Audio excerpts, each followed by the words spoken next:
All right, so welcome back. So we are still in 1.4, and this is part B of 1.4, where we don't have a whole lot of room to go, a whole lot of space to cover, but just keep in mind that, as I mentioned in the previous video, that I will come back to the idea of the squeeze theorem, okay, or the sandwich theorem, in a later chapter. So for your first test, you can expect that you will not have any problems dealing with sandwich theorem or squeeze theorem, but the theorem is fairly simple. It just makes a statement about if you can sandwich one function between two other functions, to which I won't go into any more detail than that. Now, the intermediate value theorem I want to discuss, this is a theorem that you would have been exposed to in your pre-calculus classes.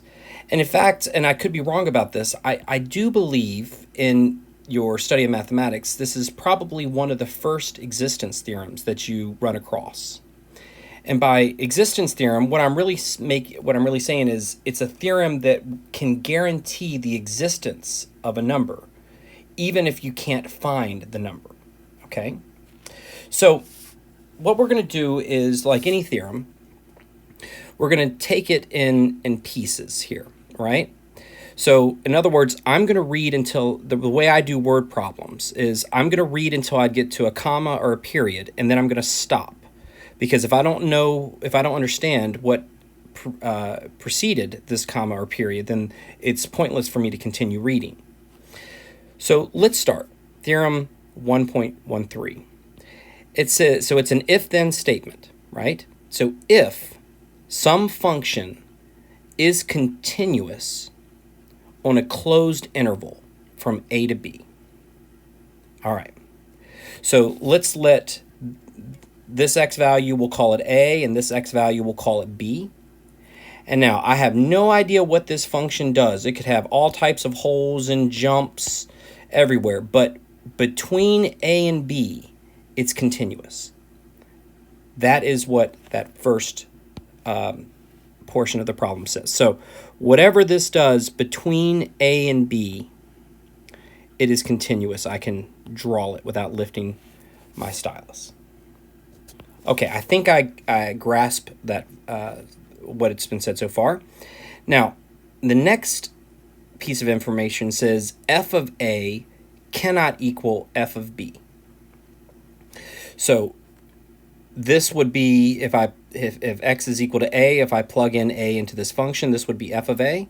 This would be f of B, and I know that these two can't be equal to each other if I'm going to draw some type of conclusion. All right, so we're still in the if part of the problem. So if it's continuous on a closed interval from A to B, and f of A does not equal f of B. And it says k is any number between f of A and f of B. So k can be anywhere in here, anywhere between f of A and f of B. So I'll just say that, well, this looks like a good place to place a k. All right, so k is any number between f of A and f of B. Okay, so as with all conditional statements, so we start with with if, right? So our antecedents, and now we are going to continue to conclude something, right? Our consequent. So if all of the above, then, so here's where we're guaranteed the existence of something. Then there is at least one number, now we'll call it C. Then there is at least one number, C, in that interval, A to B, such that f of C is equal to k. In other words, if granting everything that we said, there has to be some number between A and B, like right here. We'll call this C, such that f of C is equal to k. Now, that is all the theorem is trying to tell us. That is formally what the theorem's trying to tell us. I can, if you allow me, I can try to capture this a little bit better for you. So assume for a second that we were in class and I could ask, who is the tallest person in this class? Right? And let's just assume that this individual is 6 feet tall. Now, would you and I agree that, let's say this individual is 6'4". He's 6 feet 4 inches. Now, let's go ahead and capture that. So let's say whoever this individual is 20 years old and has a height of 6 feet 4 inches. Okay, now will you agree with me that before this individual could have reached the height of 6 feet 4 inches, they must have been 5 feet 8 inches, let's say. In other words, there must be some age. If I could ask this individual, do you remember the age when you were 5 foot 8 inches? Well, this individual would most likely say, no, I don't. I don't remember the exact age or time of day that I became 5 foot 8 inches. But we know that it must exist, right? As long as you agree that human growth is continuous, then there must have been an age where this individual was 5 foot 8 inches. Even if we can never know it, we know that it exists. That's the idea. Even if you can never find C, we know that it exists. That is the best that I can do. I hope that helps. So let's do example 8. The question reads, let's use this intermediate value theorem, okay? And we want to show that the following function has a 0 in the interval 0 to 1. Now, let's make sure we understand the language. So what does it mean for a function to have a 0? Well, a 0 is where you can think of it as an x-intercept. It's where the graph crosses the x-axis.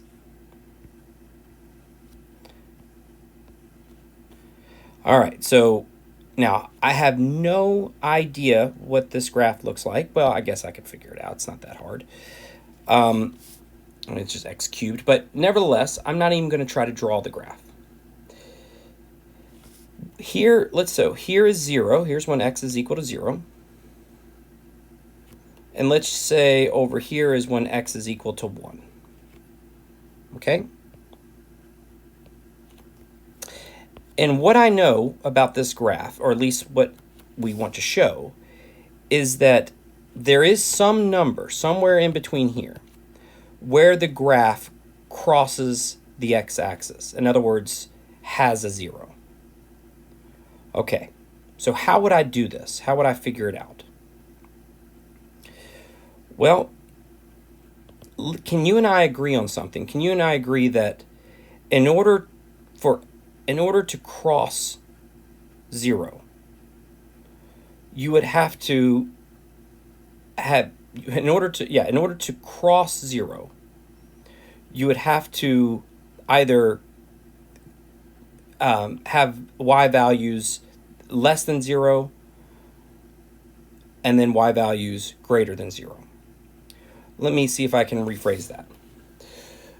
In order for y to equal 0, okay, then what I'm trying to say is that it must have been a negative y territory on one side and positive y territory on the other side. And because you can't go from negative y territory to positive y territory unless you cross 0. I hope that makes sense. So how can I show that there is a 0 somewhere between in the interval 0 to 1? Well, it's actually deceptively easy. What I'm going to do is I'm going to just plug 0 in for x, and I'm going to plug 1 in for x. But what's more important is what I'm looking for. So I really don't care what f of 0 is or what f of 1 is. What I care about is showing that one of them is positive and the other is negative. I don't care which one, because you can't go from negative territory to positive territory unless you cross 0. So what do you have to do in this case? Well, so for this particular problem, it would suffice to plug 0 in for x and then plug 1 in for x, and then point out that one of them is negative and one of them is positive. You would have done your job in proving that the 0 must exist. But let's try it first. So if I plug in 0, this would be 0 cubed plus 2 times 0 minus 1. So I'm getting negative 1. Now if I plug 1 in for x, this would be 1 cubed plus 2 times 1 minus 1. I'm getting positive 2. So let's see if I can show you geometrically what it is that you just did. Ready? So when you plugged 0 in for x, y was negative 1. So let's say that's right here, negative 1. When you plugged 1 in for x, y was equal to positive 2.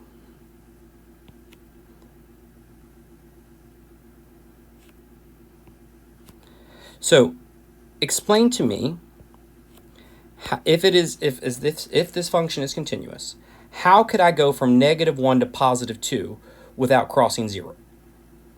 Well, you cannot, right? So by definition, I don't know where, but somewhere in here,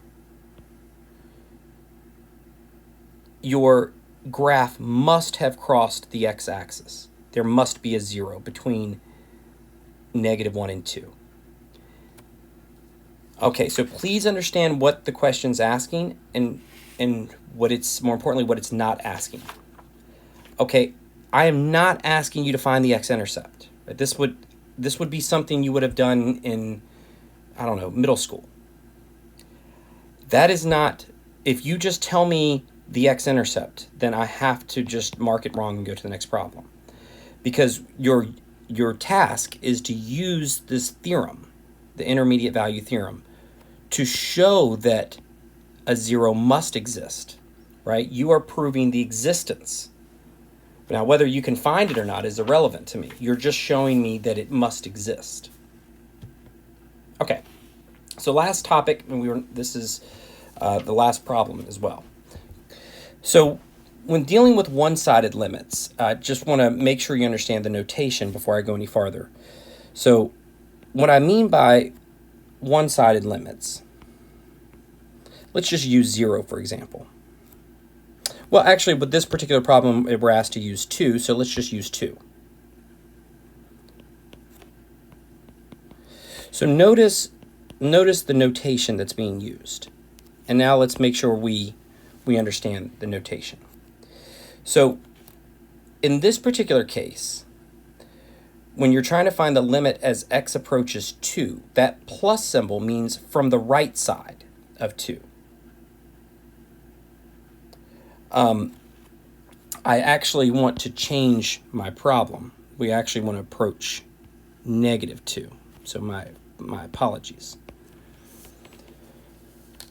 So we want to approach, I believe we want to approach negative 2. No, I think maybe we do want to approach 2. Okay. So nevertheless, so here is where, let's find where x is equal to 2 on this graph. So here's where x is equal to 2 on this graph. Yeah, and I was correct. I want to approach negative 2. I thought something looked weird in my graph. So I want to approach negative 2 from the right.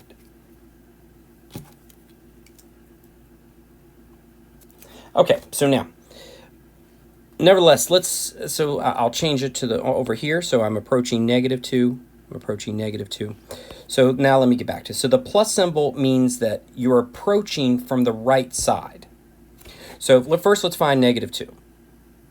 So here's negative 2 when x is negative 2. So to approach 2 from the right side would mean you start closer to 0 and you're approaching negative 2 from the right of negative 2. Now, if you see the minus symbol here, it just means you're going to approach negative 2 from the left side, or from values smaller than negative 2.